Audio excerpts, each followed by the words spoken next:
My name is Kelly Richardson. I am Associate Professor in the Department of Visual Arts, and I'm a video installation artist.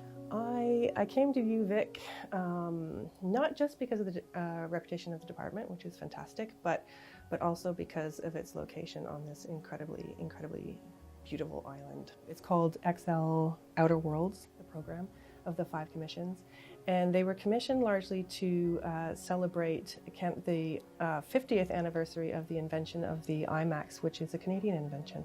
So there are 7 IMAX cameras in the world. I had 2 of them. 4 were off filming Wonder Woman, and then my 2 cameras were rushed off to film Avengers. So 2 superhero films and my film.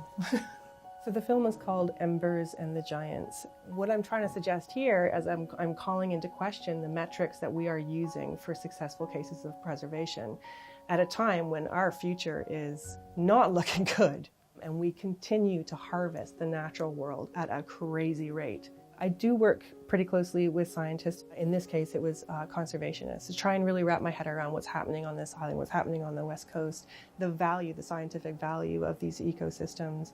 So in this case, I worked with Ancient Forest Alliance. So during my shoot, I had the wonderful opportunity to extend invitations to my students to assist. And so I had one of my wonderful 4th year students, Jordan Hill, come along on the shoot and learn about IMAX production and then also my own production. The Avatar Grove is located on the traditional territory of the Pacheedaht First Nation, whom I contacted to ask for permission to film, and which they granted. We are in deep trouble, environmentally speaking. We've been given 12 years by the IPCC to completely shift our relationship with the planet in order to avert climate catastrophe. We're losing roughly 34 football fields of old growth every single day on this island, which is staggering that is happening at all, let alone at that pace.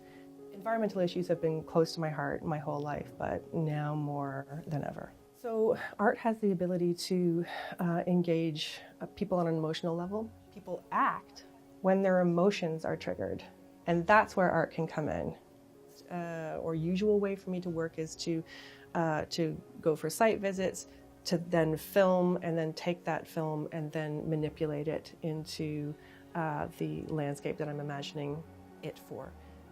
This will have an international appeal, it will tour internationally, and I hope that it reaches a lot of a huge audience, but also, most importantly, allows that audience to really look at where we're heading as a species and why.